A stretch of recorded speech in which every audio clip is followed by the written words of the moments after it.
Welcome to this webinar on COVID vaccine access with Dr. Jerome Kim and Dr. William Moss. We're so happy that you both were able to make time for this today and talk about Korea's impact in this world. So my name is Salome. You can call me Sam. I'm an MPH student at the Johns Hopkins School of Public Health, and my research focuses on biostatistics as well as Korean medical law. And here we have. Hi, my name is Jewel Park, and I'm a physician from South Korea who is currently doing his MPH program at the Johns Hopkins Bloomberg School of Public Health. And I'm very honored to be here with Sam and to be joined by our two distinguished guests. Yes. So to introduce first, Dr. Jerome Kim, who is currently away, and we really appreciate it's night where he is right now, so we appreciate his time. Jerome Kim is the Director General of the International Vaccine Institute, a nonprofit international organization and vaccine development institute. IVI's mission is centered on discovery, development, and delivery of safe, effective, and affordable vaccines for global health.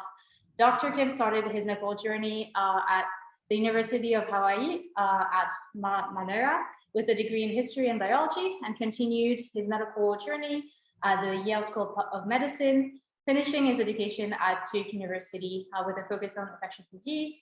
He continued his research at the United Services University of Health Sciences, where he won a John Mahner Award for Research Excellence and has authored over 200 publications. He continued his commitment to teaching in that university, as well as in universities in Seoul, such as Seoul National University and Yonsei University. And currently, he has been at IVI doing a lot of work to make the reality of the WHO manufacturing vaccine hub a reality. So last Friday, IVI signed an international memorandum of understanding with the Ministry of Health and Welfare in Korea to strengthen cooperation in promoting the development, delivery of vaccines, as well as manufacturing workforce training in low and middle income countries to help advance global health. We are so fortunate to have you here, Dr. Kim. Thank you so much for your time. Thanks, Sam. Yeah. And if I may introduce Dr. Moss. Dr. William Moss is a professor in the Department of Epidemiology, International Health and Molecular Microbiology and Immunology at the Johns Hopkins Bloomberg School of Public Health. He also serves as the Executive Director of the International Vaccine Access Center, which is an institution within the Bloomberg School of Public Health that works to accelerate vaccine access and uptake through research, knowledge synthesis, global collaboration, advocacy, and education.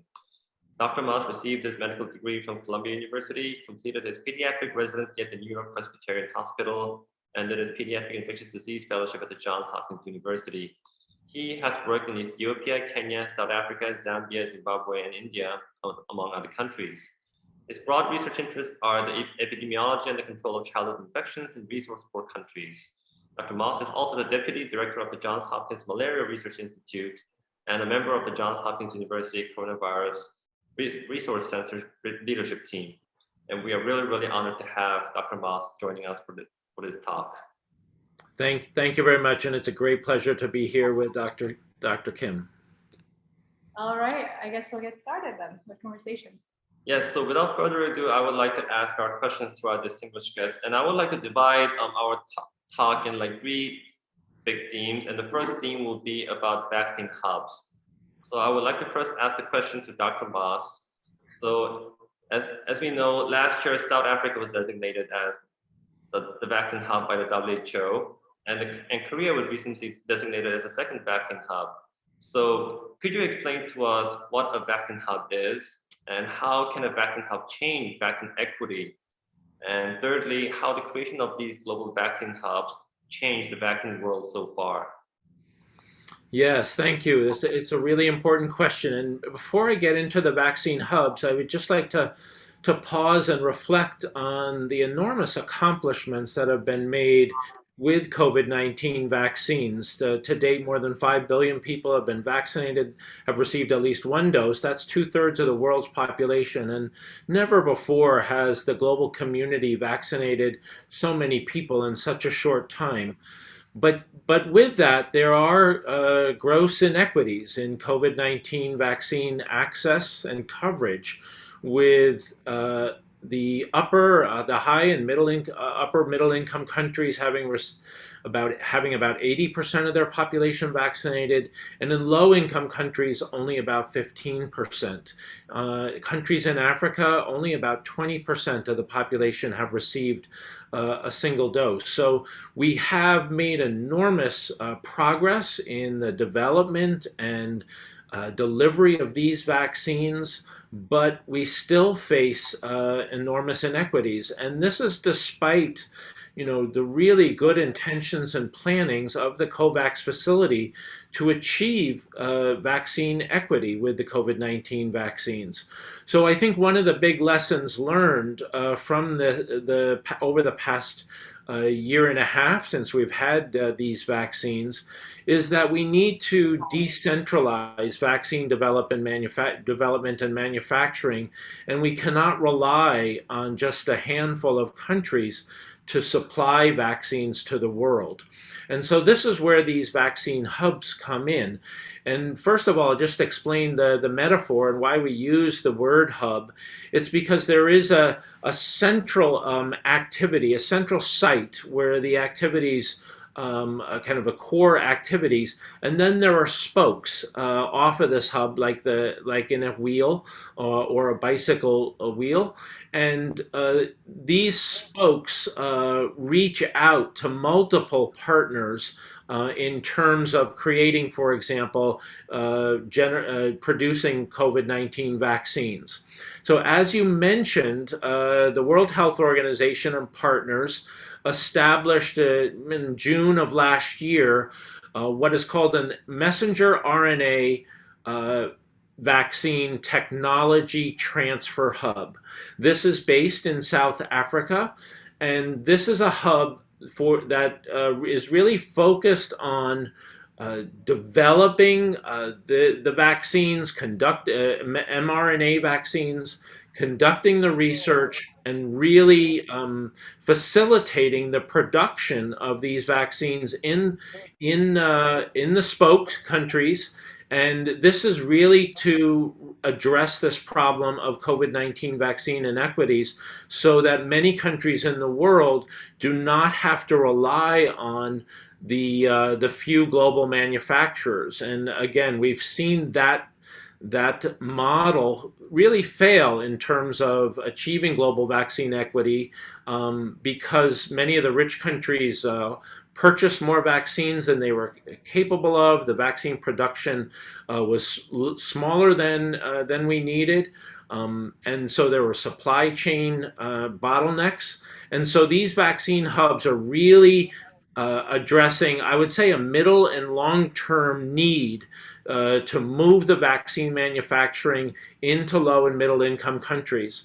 And so now with the mRNA vaccine technology transfer hub, we have numerous spokes. We have spokes or vaccine manufacturing being scaled up in Argentina and Brazil, in the Americas, in Bangladesh, Indonesia, Pakistan, Vietnam, and more recently, 5 countries in sub-Saharan Africa, or in Africa, I should say, Egypt, Kenya, Nigeria, Tunisia, in addition to South Africa.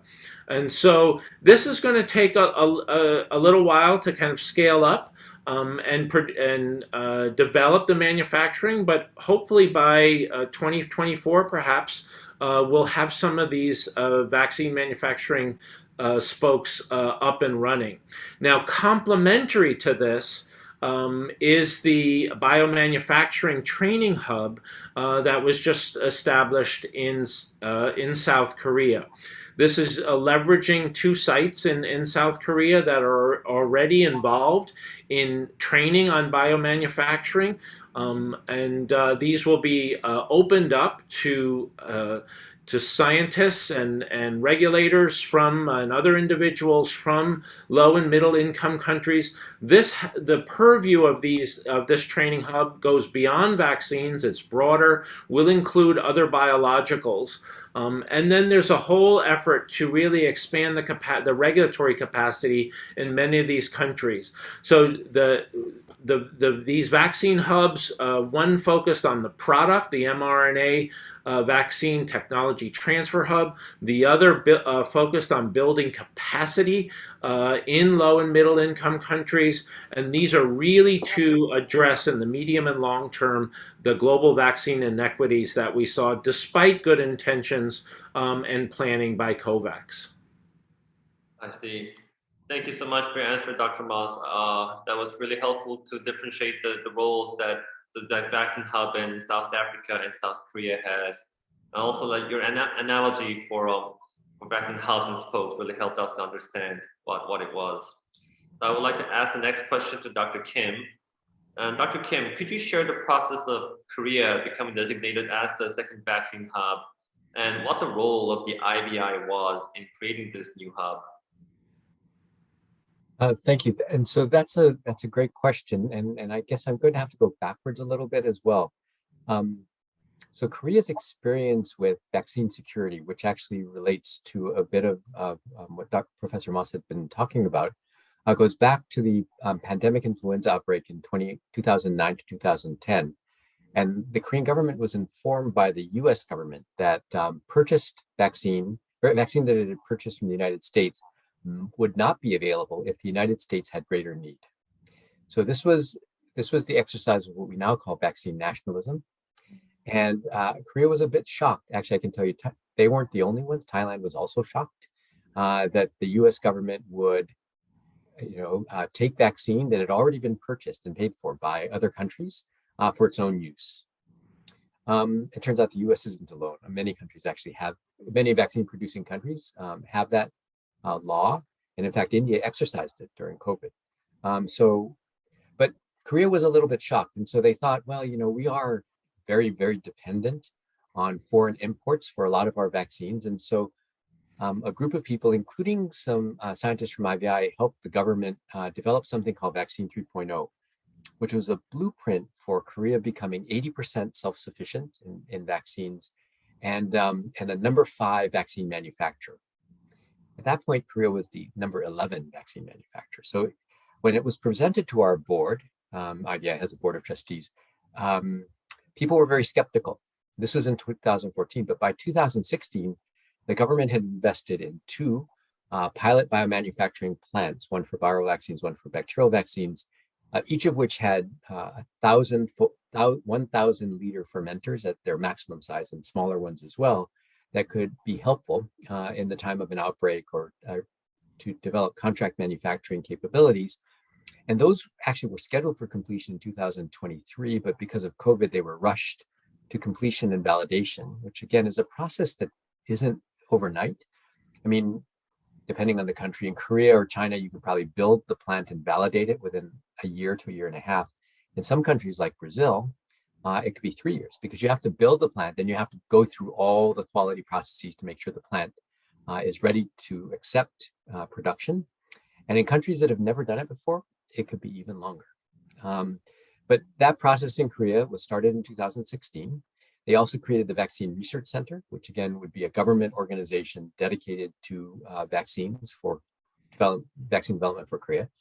In 2018, they passed an organization called the Right Fund, which was supposed to fund translational research to get things out of the laboratory into the clinic. So overcoming the first valley of death. And that's 50% Korean government, 25% Gates, 25% Korean companies. And if you have a great vaccine concept and you have a Korean partner, you can apply for one of the Right Fund. And it's vaccines, diagnostics, and drugs. So it wasn't only vaccines. By 2020, it was clear that to become a major vaccine manufacturer, you actually needed a trained workforce, and you needed platform technologies. So, RNA technology, viral vector technology, protein manufacturing technology. And so they created something called VITAL, and it's based at a Korean university, but it's a partnership with the Korean government. And essentially it's a 7-year, $250 million program to train people, to bring platforms into Korea to be ready for need. And of course, in 2020, we had need. with COVID-19. And so the Korean government started to think about really, and so again, and this plays into what happened during COVID, Korea wasn't first in line to receive vaccines. So the first vaccine doses were given at the end of February in 2021, and it was very slow. It wasn't until the end of May that they started vaccinating people who weren't in the elderly in the highest risk categories. And there were a lot of complaints about why Korea didn't have its own vaccines, and so the government started working on something called K-vaccine. K-vaccine was going to be a $2 billion effort to make Korea the number 5 vaccine producer and 80% self-sufficient in vaccines. And it kind of mirrors a lot of the other Korean activities, for instance, in semiconductors and in batteries and in large screen TVs and all these other things where, they started, they were fast followers. But in this case, they want to be like Samsung on the cutting edge of technology. And so they have to invest. And so that's the way the Korean government invests. And as a part of that, they put in, and actually IVI again was serving on multiple committees advising the government. And training was going to be an important part of that because you need people who know how to work in a regulated environment, an environment that will be reviewed by not only the Ministry of Food and Drug Safety in Korea, but by the EMA and the FDA and other regulatory agencies. So you needed to have trained personnel. And so IVI got as a portion of its activity, the training activity. And it's about $4 million a year, and it fits into these things that Professor Moss mentioned, these different facilities that the Korean government has created that actually not only are a training facility, but a dormitory and a cafeteria so that people could actually go and stay and train. And it includes general biomanufacturing, but also monoclonal antibodies and other biologics and then vaccines in multiple sites within Korea. And so all of the creation of this, over the last 10 years has been used to support the training activity, which they see as very important if Korea wants to become a major vaccine manufacturer on the innovative edge of vaccine manufacturing as well. So IVI was a part of that. And then, of course, the training opportunity came from WHO. And because IVI, again, we're an international organization, we have a real commitment, not necessarily to Korea, which is a high-income country, but to developing countries. So as a part of the original design of K-vaccine, 2/3 of the training slots were for low and middle income countries already. And when the WHO activity became known, Korea was very well positioned to put in a proposal. And so the Korean government will actually cover the cost of the room and board of the students coming to Korea to learn these techniques. Initially, it's going to be very rudimentary training to take people who have, almost no background or some background and introduce them to the theory and the science around vaccine development, and then around the regulated environments, what we call the GXPs, good clinical practices, good laboratory practices, good manufacturing practices that are part of the international agreements on vaccine research, development, and manufacturing. And so, we're in discussion now with WHO. The steering committees have been formed, the technical advisory committees have been formed, and the first training should be in August. And so people at IVI and at WHO are trying to put together a curriculum very quickly. The first training probably won't have the full WHO endorsement because, again, there's a lot of logic of teaching theory that goes into what we are trying to do, what we need to accomplish, what people expect, how we validate the system, how we evaluate people, what kind of credentialing we can give people. And so that will probably take through to the second set of courses, which are going to be at the end of the year, to really get approval from WHO to be a part of the curriculum. So it's very exciting. There's a lot of work ahead, and this activity has the potential, because the Korean government really is committed to a 5-year program for this. So hopefully it'll be a part of this. And ideally, people will go from Korea to South Africa and receive the RNA training. And then out to the the spokes to the different sites that are going to be doing the manufacturing. So it's a coordinated activity, and it's going to take, as the discussion went today at the WHO Academy, it'll probably be more than a year before we have all the pieces in place and all the certifications and agreements that are going to be necessary in order to create something that is incremental and adds value at every step. Yeah, I see. That was a really interesting history of vaccine access in Korea and how that leads on to creating vaccine hubs, like for other countries as well. So thank you for the answer, Dr. Kim. yeah, wow, that's very exciting things. We'll move on to the section on leadership and vaccine access. So I wanted to direct this question to Dr. Moss.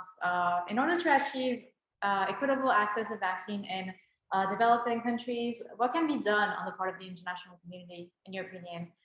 Who can be the main leaders in this field, or how should they direct their leadership? Yes, it's a big question, a very important one, but and also a complex one. In order to try to kind of simplify what may be meant by or what is meant by equitable access of vaccines to less developed countries, I often talk about what I call the 4 Ds: doses, delivery, demand, and data, as kind of a schema for thinking about all that needs to be in place in order to get vaccines to those people who need them. And I highlight this because the first D being doses, being a necessary component of this. You have to have the safe and effective vaccines that are manufactured at scale and to be able to provide the doses to a country and to a population. That's not sufficient. A country needs to be able to take those doses as they're either manufactured in country, hopefully, as we'll see more through the hubs in the medium and long term. But if those doses are imported, they need to be able to get those doses into the arms of the target population. And that population needs to want to be vaccinated. That's the demand side, the 3rd D. And a country needs to be able to track who they're vaccinating and perhaps as importantly or more importantly, who they're not vaccinating, so that they can develop targeted strategies to reach those individuals. There's a lot that the international community can do to support and facilitate this complex process. But I'll also emphasize that it really requires leadership at all levels. There's a huge role for the international community to play, but there needs to be leadership at the country level and at local levels in order to ensure that particularly those who are most vulnerable have access to vaccines and are getting vaccinated. I think from the global community, we have identified leaders in this area in terms of Gavi and UNICEF and CEPI and WHO. And these organizations are really trying to, through a number of different global strategies, trying to improve equitable access for vaccines. And I'm not talking just about COVID-19 vaccines, but all the other vaccines along the life course. And there's an increasing emphasis on life course vaccination. But we have, for example, from WHO, the Immunization 2030 Agenda that includes coverage and equity as one of its 7 strategic priorities. We have Gavi's focus on zero-dose children, the unvaccinated child. But I do want to emphasize that the leadership really needs to be across at all levels, down to the local levels. I mean, we've seen here in the United States great heterogeneity in COVID-19 vaccine coverage. In order to ensure that all eligible individuals receive or have access to vaccines requires efforts at very local levels. There's increasing emphasis on, for example, in engagement with civil society organizations and peer communicators and peer advocates for vaccination to increase that demand side and to ensure that we have equitable access. And just to kind of circle back to the hubs, I think, again, in the medium and long term, these hubs will play a critical role in building the capacity, as Dr. Kim outlined, building the capacity in more countries to be able to develop perhaps, but at least manufacture with good manufacturing practices these vaccines. And I'll just make one last point, and to pick up on points Dr. Kim made. But vaccines have to be made under the highest quality conditions. If we have historically had problems with some batches of vaccines, and because we're giving vaccines to large numbers of healthy individuals, and adverse events can really undermine vaccine confidence, we have to ensure the good manufacturing practices and the regulatory practices to continue to build trust in vaccines. Yeah, wow, that's thank you for that answer. Very detailed. I was wondering, speaking on leadership, Dr. Kim, so IVI has always been a leader in the vaccine world, but given the recent developments, it will continue to have a ever-growing influence in this world. And so we also noticed that the UAE was a new member of IVI. They recently joined a few weeks ago, and with all these developments, I was wondering if you could speak on this growth, where it will go forward, and the role of IVI continue in the future. Can I build a little bit too on what Dr. Moss said?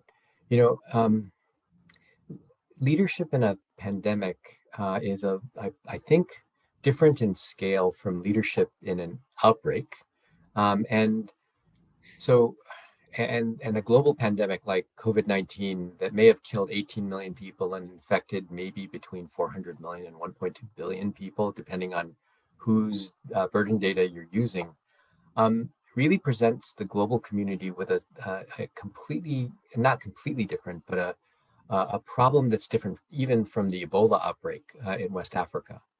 And the mechanisms that work under normal circumstances, and the withdrawal, for instance, of the United States from any dealings with WHO really had a profound impact.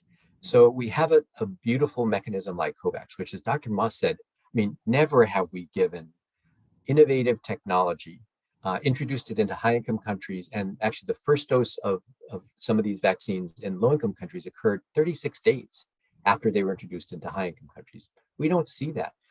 Rotavirus vaccine was approved in 2006 in the United States. Today, 15 years later, 60% of the world's children, just children, not the entire population, just the children, 60% of the world's children do not receive 3 doses of rotavirus vaccine. That's the typical standard for global health vaccines. And so the idea that 2/3 of the world has received at least a dose is really remarkable on the one hand. On the other hand, the promise, the hope was that COVAX would give 2 billion doses in the first year. They were under 1 billion doses. This is a mechanism that is amazing, and we need to make better. And if we make it better, then it will be useful when we introduce the RSV vaccine, or maybe it will help us to fully introduce a human papillomavirus vaccine or pneumococcal conjugate vaccine. And so we really need to work better at this. And one of the problems is that as we look at the steps in vaccine development, right? Prove the vaccine is safe and efficacious, make a large quantity. It's kind of the 4 Ds in a slightly different way. Prove it, make it, and then use it. And ideally, there's coordination between the steps. So as you prove it, and typically Pfizer did this, as they were proving it, they were also building the capacity to make it, so that when they started, they had vaccine. They had vaccine that they could start selling, I guess, giving to people, more selling than giving to people. And then, in high income countries, there was demand for it.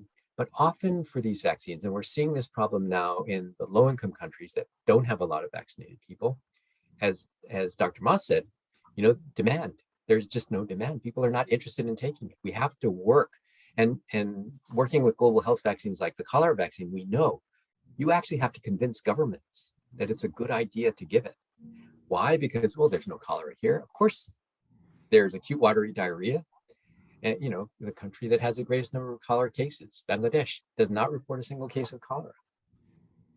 So there are things that we do in global health that not only involve identifying burden, establishing cost effectiveness, working with countries and governments and international organizations like WHO to establish the demand for vaccine. And that's where kind of IVI works. We try to help get things over these gaps and through the log jams. But in something like COVID, it's not a small organization like IVI, but a bigger coalition where we identify somebody who should be in charge.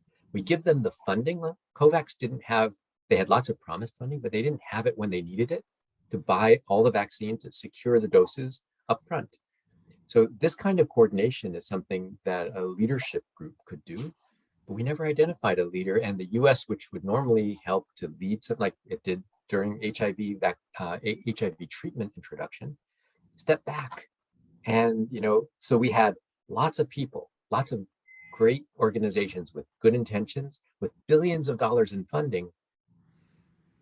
But, we weren't able to put it all together and get us over the gap that went from proving it to making billions of doses. Now we're making 2 billion doses a month, and we can't use it because, countries are just not able to adapt the system that was designed to vaccinate the birth cohort and use it to provide lifetime vaccination, or to vaccinate adults and the elderly. And so, as we think about leadership, we have to think about a lot of the problems, and we have to think about them together because, as we know, vaccines don't save a life until they're injected. And so again, this gets to, a small organization like IVI can help. And in COVID, our approach was not to make our own vaccine, transfer it to a company, work to get our vaccine done, but we decided we were going to help anybody. And Korea has a lot of small biotechs, and there were other small biotechs that can't do their own animal challenge experiments. So we did that. We developed the validated assays to support companies as they're going through clinical testing. We're working with a number of different companies, including Chinese companies and Korean companies and Sanofi, to help in phase 3 trials. And the companies that we're working with in phase 3 have committed 1.2 billion doses to COVAX, which for us is the mechanism for equity, if we could make it work better. And so that's what we perceived our role as, to work with whomever needed help to get as much vaccine as possible out, and then to do the last D, which is generate data. And this again gets to what Dr. Moss said. We have to look at real world effectiveness. We have to be able to take those data and say, high income countries, $20,000 per hospitalization in the United States, but we know now that 95% of the people that we're testing in Mozambique are positive. In Madagascar are positive. Less than 5% of people have been vaccinated. There were a huge number of infections. We had no idea that this was a problem. So there were presumably deaths as well. And so people are saying, well, I've already been infected. It hasn't affected me. I'm fine. And so we can't get people to take the vaccine. And so all of these problems are related. And I think the best analogy is, with smaller outbreaks, you can maybe do with a string quartet that is self-directed. But a global pandemic is a Mahler symphony, and you need a conductor. And it might be WHO, it could be Gav, but it needs to be somebody who is really looking at the whole process and saying, this is what we need to do, and making sure that all the pieces work together in a way that gives us an impact at the end. And so, IVI is too small to do that. We do what we can to move vaccines along, and that's been our what we've chosen to do during COVID. And I think it was the right strategy. But it's been a bit frustrating to see the countries where we work having had so many infections. And at this point, countries in Africa are offering us vaccine that they can't use because no one wants to be vaccinated. And it's just frustrating. Thank you so much for that insight. That was very eye-opening. I want to talk about this so much more, but I think we have to move to the next section. Yes, thank you, Dr. Kim. So our final part of our session would be, third and final part would be about vaccines other than COVID. So first, we'd like to ask the question to Dr. Moss, and the question is, so for many organizations, COVID-19 resulted in a shift in priorities from routine vaccinations. And in your opinion, how can we ensure that vaccination for these other diseases does not fall behind as a result of prioritizing COVID-19? Yes, thank you. This too is a really important question. And, not only was the global public health community working to try to ensure equitable access to COVID-19 vaccines, but also working hard to ensure that the immunization systems that have been built over the past several decades to vaccinate children and increasingly adolescents are not hampered or hindered by the COVID pandemic. So one way to think about this is just to kind of break it down a little bit. And it too is a complex issue. It's not simply a kind of reprioritization toward COVID-19 vaccination. But we saw disruptions to routine immunization services across the globe. But this was impacted by, for example, challenges with accessing the health center for caregivers or mothers to get their children vaccinated, perhaps because of lockdowns or limited transportation. We saw decreases in demand, perhaps caregivers afraid of going to a hospital or health center because they might catch SARS-CoV-2. We saw disruptions to the supply chains for vaccines. And we saw a huge impact on the health center or healthcare workforce that are responsible for delivering routine immunizations, getting sick themselves, being concerned about getting infected at the health centers. So there are multiple components to the disruptions in routine immunization services.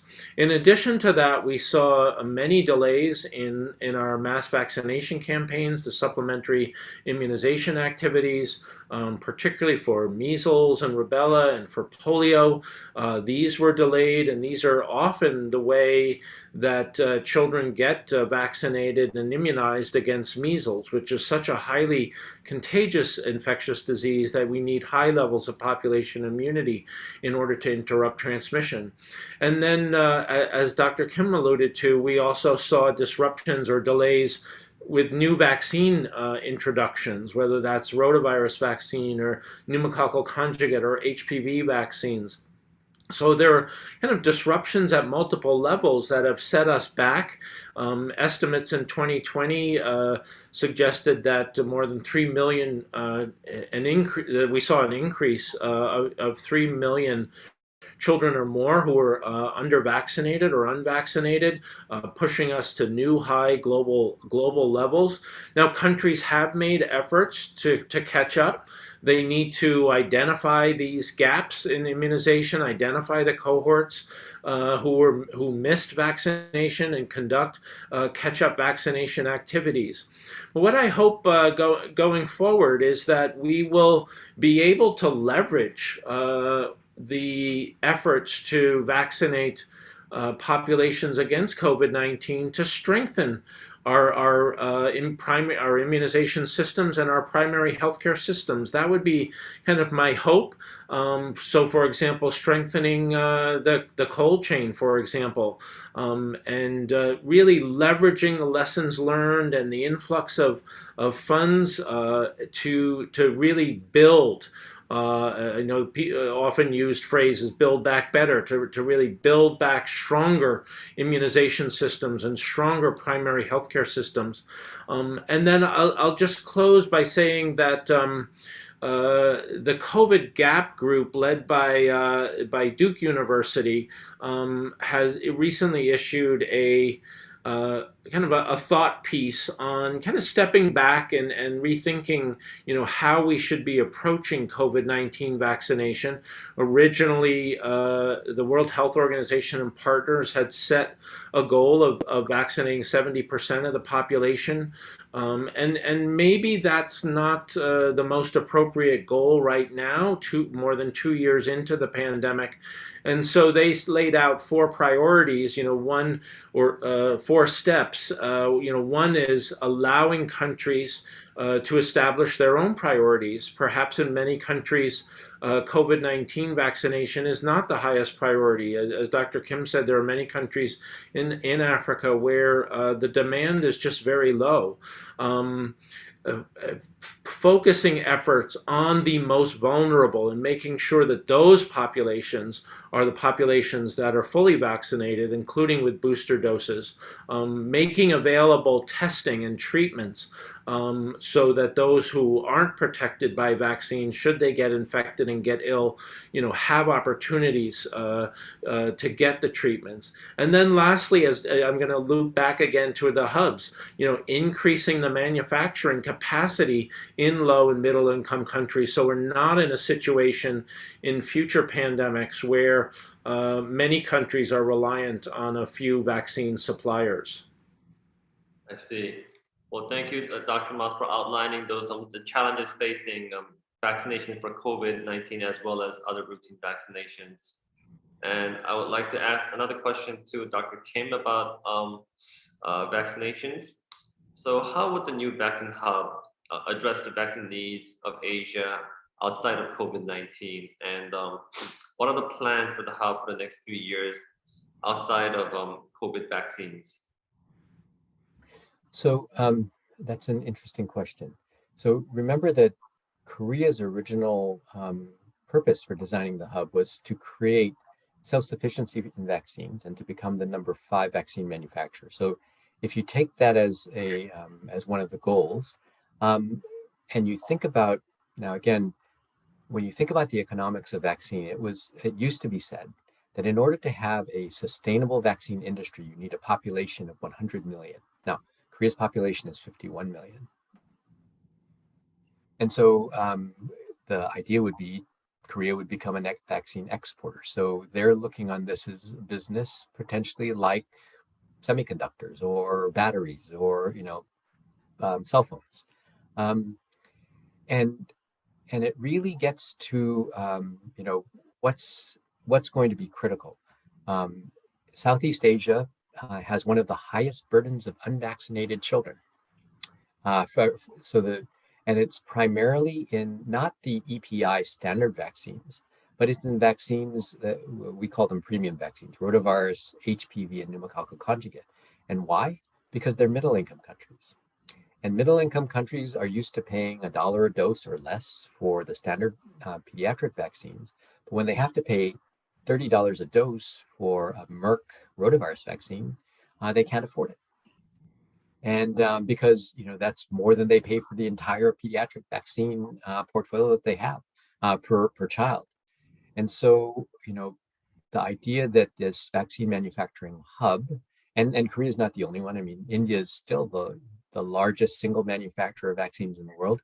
And that's not including China, of course. CNBG, which is a Chinese state-run vaccine manufacturer, produces 70% of the vaccines used in China. I mean, that's, again, we're talking billions of doses. So Asia is fairly well equipped for standard vaccines. It tended to be what we call a fast follower. So one of the things about vaccines is, it is relatively difficult to duplicate the process. So, and this gets to the whole idea of patents, right? I mean, an IVI does tech transfer, so we know how difficult it isn't the patent. We actually don't have patents. We have know-how. And the know-how that, as we say for vaccines, the process is the product. And if you change the process, you've changed the product. And from a regulatory perspective, that means you go through all the steps again. So for us, and for Asia, being able to manufacture vaccines, so premium vaccines, has been a real challenge. So Chinese companies now have an HPV vaccine. A Korean company does as well.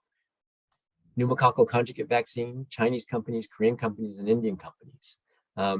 So Asia is producing these vaccines, but the problem here is being dependent on too few manufacturers. And that's the problem that we've faced in COVID.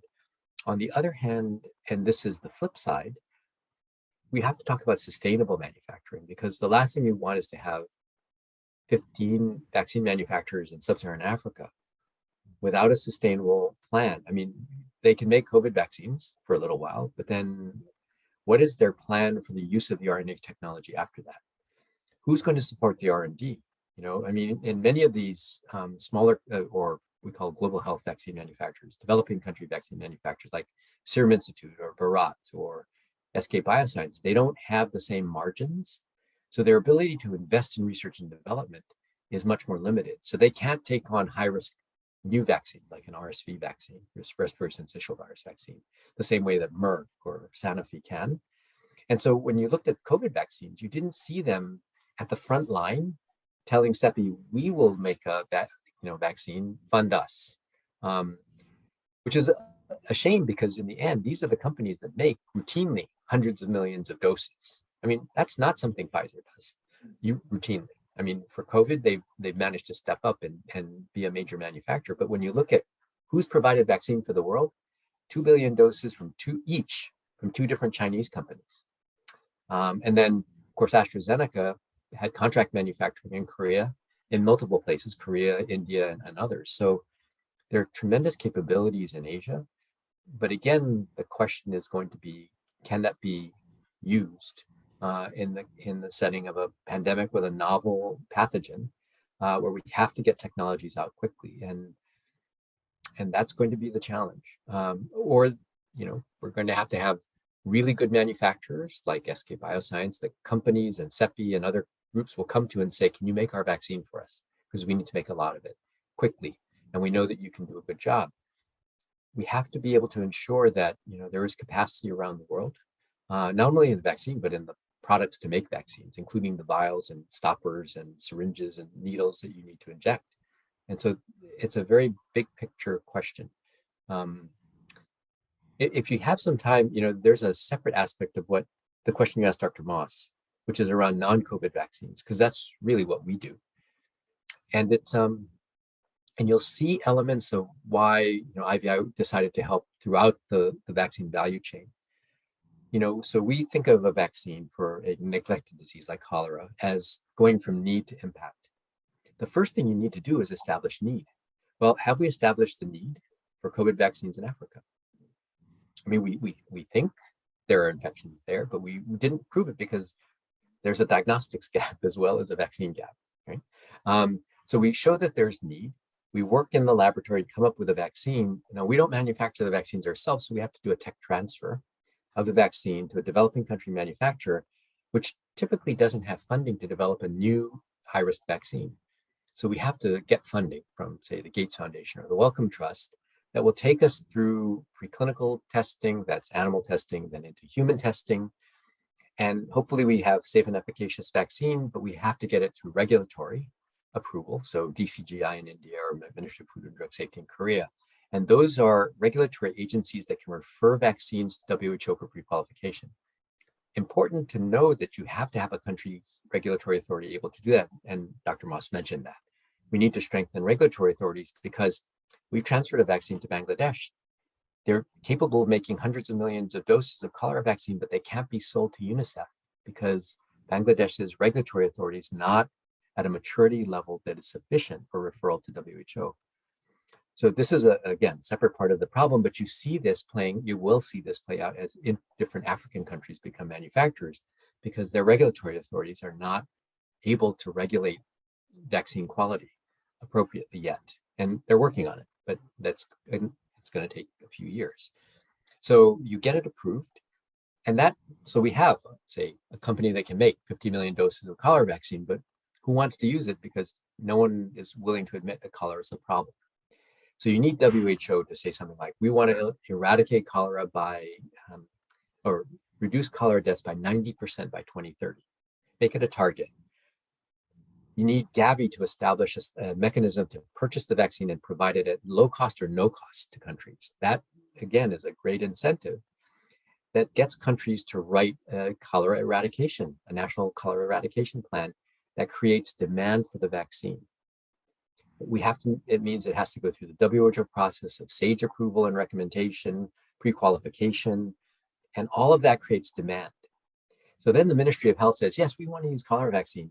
And the Ministry of Finance says, why? We already give you enough money for vaccines. Why do you need more vaccines? And so you have to show them the cost benefit for the country. And that, so you can see that if you don't do these pieces in order, and if you don't plan for them, you'll be stuck. Like the malaria vaccine gets to SAGE, the Strategic Advisory Group of Experts in Immunization, and SAGE refuses to recommend it until there are effectiveness trials, real world evidence that this malaria vaccine actually works in big populations. So it took 3 years, and we didn't plan for the funding, which was a further delay. So again, and this is why leadership for a global pandemic, we have to get vaccines through as quickly as possible. You want everything to move through this process.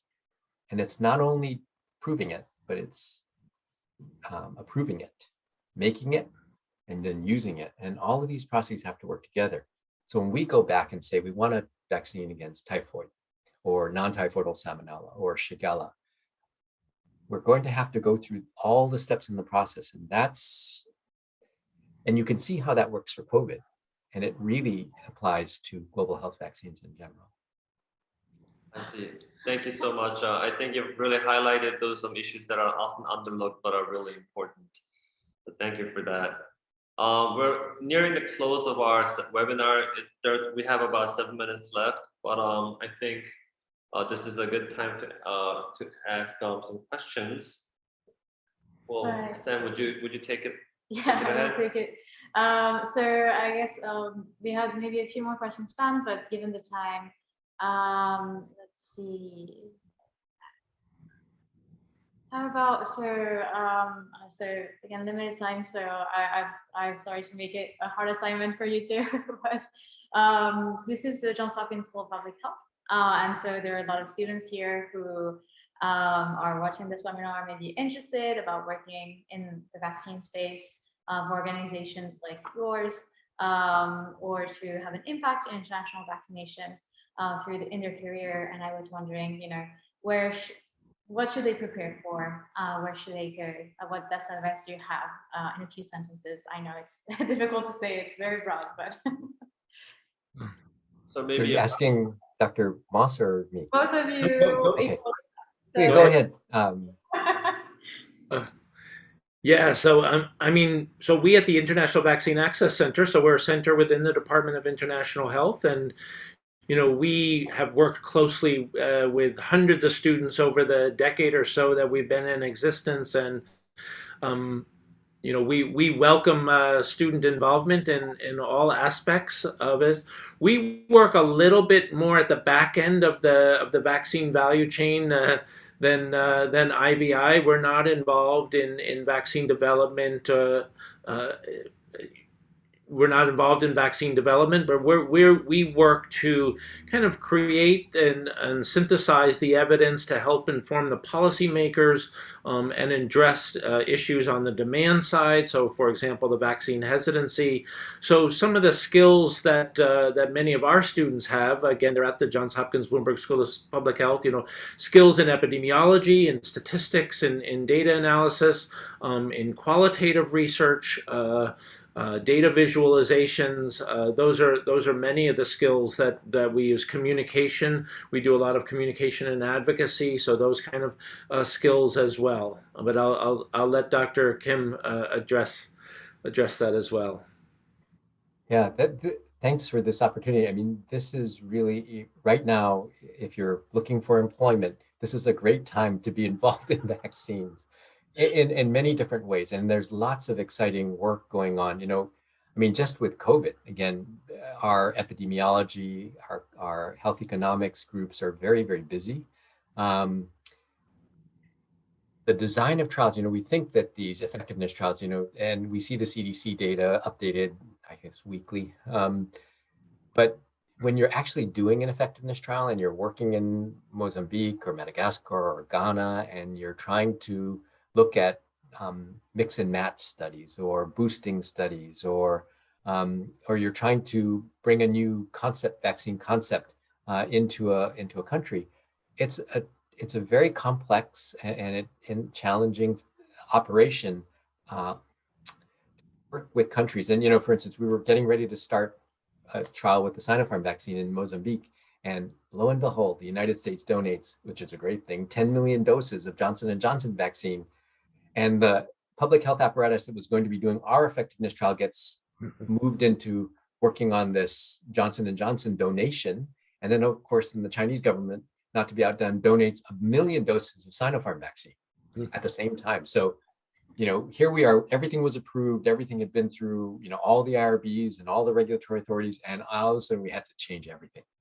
And it's challenging, but, these are very exciting times. And we're designing a household transmission study, using a novel vaccine, or, even we've been talking about virtual cluster designs and step wedge designs, and so taking the things that you learn at Bloomberg and then applying them in the real world, or if you have a more, if you have a regulatory bent, you want to work with regulatory agencies or strengthening, or if you want to work in training, for instance, the training hub has a full-time epidemiologist assigned to help teach people epidemiology, more basic level, in order to give them a background for what we're talking about when we talk about the role that generation of need or generation of effectiveness data relate.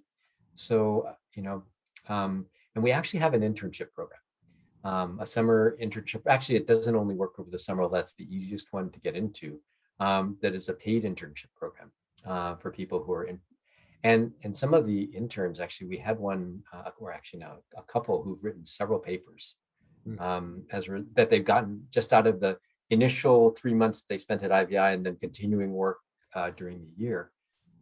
So people with statistical skills or a particular interest in certain fields really have opportunity now in many aspects of what we do.